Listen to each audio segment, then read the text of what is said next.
Congress party के हमेशा जो रास्ता रहा है वो लोगों की परेशानियों और दिक्कतों को देखते हुए जो विपक्ष की भूमिका है उस विपक्ष की भूमिका को निर्वहन करने का रहा है।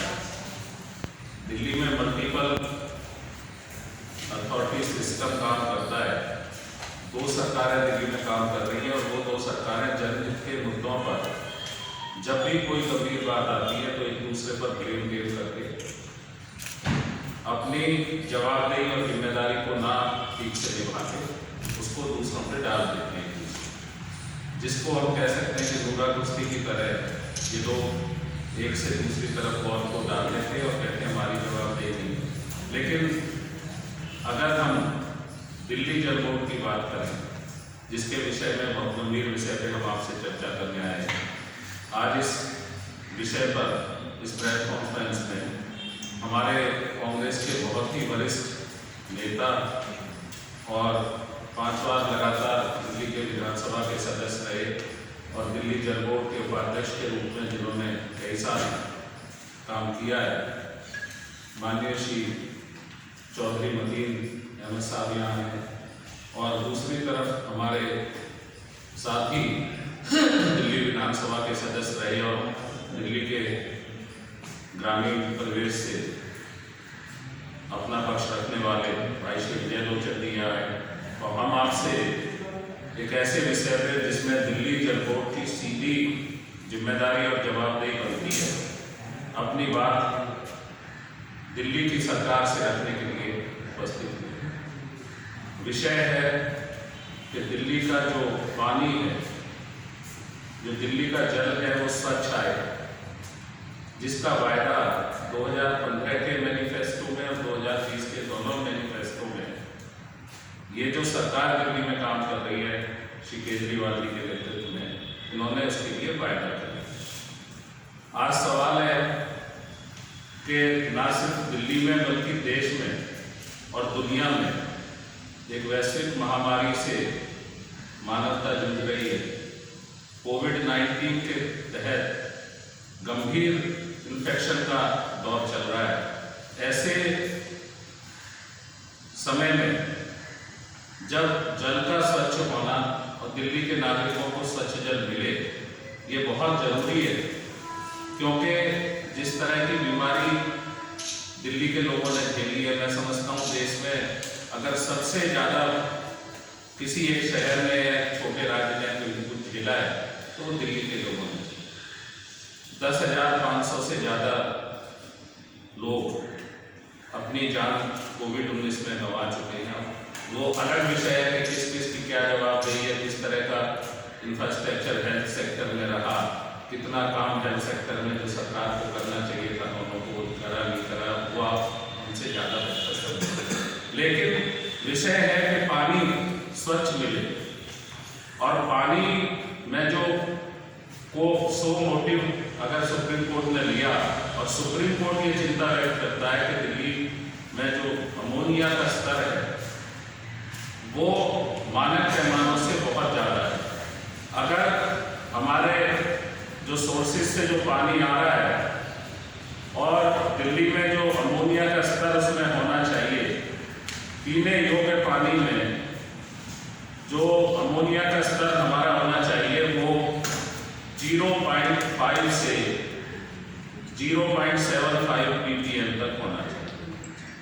लेकिन यमुना में आज इसकी मात्रा जहाँ से जो दिल्ली का बेसिक सोर्स है वो 10 से 12 ppm हो गया है, जो पानी किसी भी लिहाज से पीने योग्य नहीं है। और जिस तरह का गुणवत्ता पानी की होनी चाहिए वो उसकी जवाबदेही सीधे तौर पे दिल्ली सरकार की बनती है। विषय गंभीर है, दिल्ली की जनता के स्वास्थ्य से भी जुड़ा है और जिस तरह का प्रदूषण अगर पानी में होगा, हवा का प्रदूषण भी आप देख रहे हैं कि दिल्ली में किस तरह का माहौल बन जाता है। सर्दियों में जो हालात हमने आपने झेले हैं, दिल्ली के आम शहरी ने झेले हैं, जिसने भरोसा कर केजरीवाल जी को सरकार दूसरी बार यहाँ बनाने का मौका दिया। आज वो हमारे लोग आरओ का या बोतल ट्रीटेड बोतल का इस्तेमाल पीने के लिए अगर करें तो ये सरकार का फेलियर। तो हम ये सरकार से मांग रखते हैं कि जिन 2020 का अगर जिक्र करें तो 2020 में इन्हीं की सरकार का आंकड़ा है 33 दिन अमोनिया का स्तर जो 10 से 12 ppm 2020 में 33 दिन लगातार इतना स्तर अमोनिया का रहा, जो लोगों के हेल्थ के लिए बहुत जहरीला है, जिससे कैंसर जैसे गंभीर रोग भी उत्पन्न हो सकते हैं। तो ऐसी सरकार के जो सोच है, जो काम करने की शैली है, हम उसको निंदनीय है। सरकार को दिल्ली जल बोर्ड को ठीक करना चाहिए। बहुत सारे और भी इसमें फाइनेंशियल जो जल बोर्ड की स्थिति थी 2013 में जब कांग्रेस की श्रीमती शीला दीक्षित की लीडरशिप की सरकार थी तो जल बोर्ड फायदे में था, और 2019 और 20 में इनकी सरकार के स्तर पर अगर जो आंकड़े हैं तो जल बोर्ड बहुत लंबे घाटे में चले। तो इसकी जवाबदेही दिल्ली सरकार की है। मैं इस विषय पर, क्योंकि जो हमारे सबसे ज़्यादा इस विषय को समझने और जानने वाले हमारे बहुत वरिष्ठ नेता चौधरी अहमद साहब यहाँ हैं, मैं उनसे रिक्वेस्ट करूँगा कि इस विषय पर और अधिक प्रकाश डालने की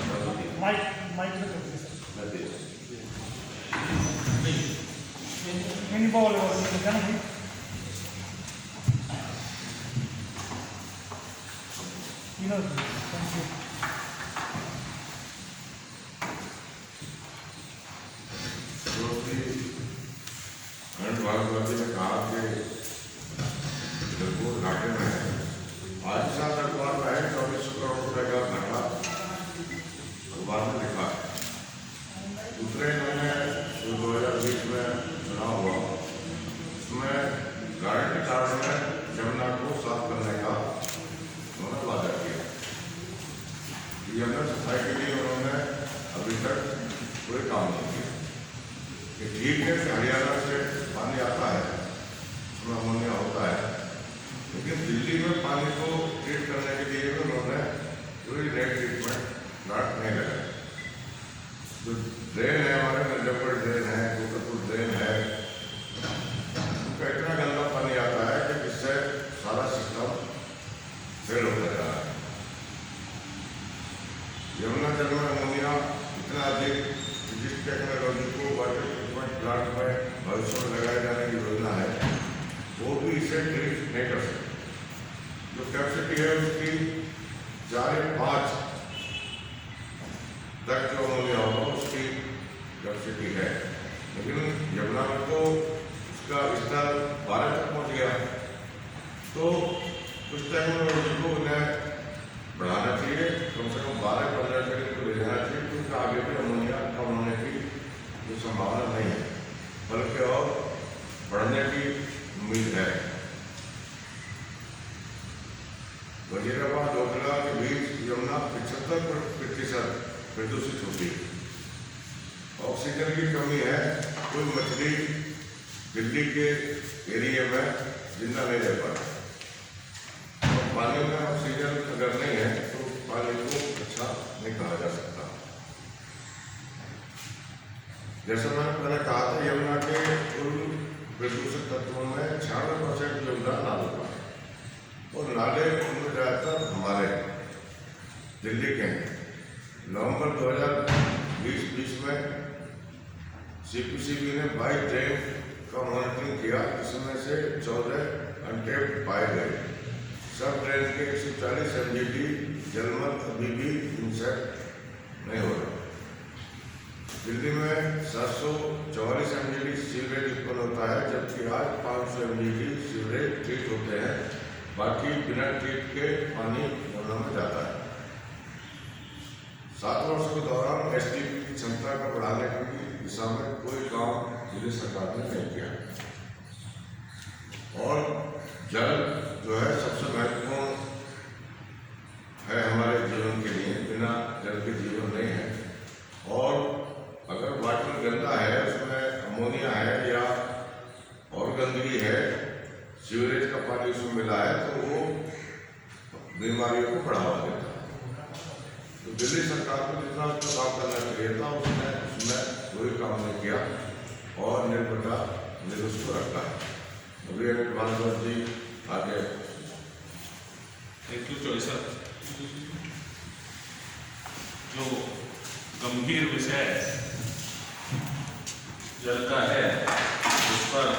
तो मतीन अहमद साहब ने अपनी बात रखी।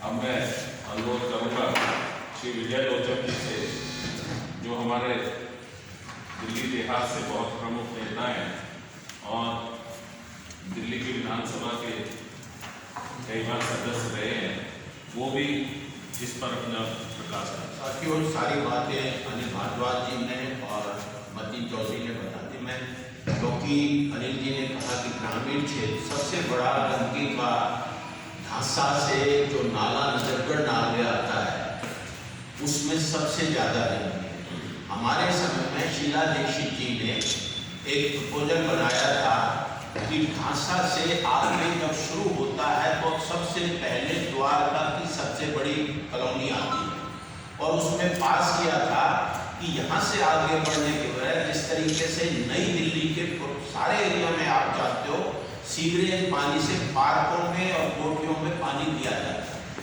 शीला दीक्षित जी द्वारा यह अप्रूव था कि यहाँ से पानी जो पंजाबी बाग और जमुना में जाएगा उसको ट्रीटमेंट प्लांट द्वारका में शुरू करके जितने द्वारका में प्लॉट हैं उनकी गंदगी का पानी उन पार्कों में दिया जाएगा। एक तो इन्होंने वो नहीं किया, जिससे सिर्फ यहाँ दिखाने के लिए एडवर्टाइजमेंट में वो करते जो पानी पीछे से आ रहा है उसमें हरियाणा का पानी ज़्यादा नहीं आ रहा। सिर्फ दिल्ली की 434 कॉलोनी जो आज ये दिया हुआ है उसमें से 1600 जो कॉलोनी बची हुई है वो 90% नजफगढ़ के उधर, क्योंकि अनोखराज कॉलोनी तो एग्रीकल्चर उसमें कटी है, अंदर तो कटी नहीं है पंजाबी बाग या उसमें, तो उनमें किसी में भी अभी सीवर नहीं है। और दिल्ली के जो ओरिजिनल 365 गांव हैं, मैं दावे से कह सकता हूं शहरी क्षेत्र भी हो गए हैं, केवल और केवल 100 गांवों में सीवर ट्रीटमेंट का सीवर बिछा है, उन गांवों में सीवर ही नहीं बिछा है।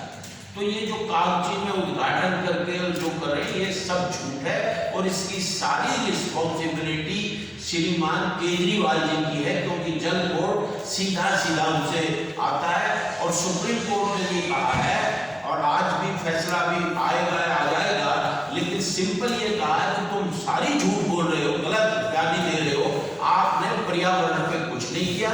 इसलिए कांग्रेस पार्टी और हम सब ये डिमांड करते हैं कि केजरीवाल इसकी तो बड़ी भारी सीबीआई इंक्वायरी होनी चाहिए कि जो ये झूठ के विज्ञापन के दर्जे से ये कर रहे हैं, ये लोगों को गुमराह कर रहे हैं और दिल्ली के लोगों को बीमार कर रहे हैं। जो कैंसर और उसमें विशेषकर अनऑथराइज्ड कॉलोनी में जो है वो इसका सारा सीवर पानी जमुना में आता है। जब तक ये नहीं रोके जाएंगे, इनकी झूठ का पर्दाफाश नहीं होगा, जब तक दिल्ली की स्थिति नहीं सुधरेगी। और बाकी सब हमारे साथी ने बता दिया है, और कोई प्रश्न हो तो आप उनसे पूछिएगा जिसका हमको जवाब दो।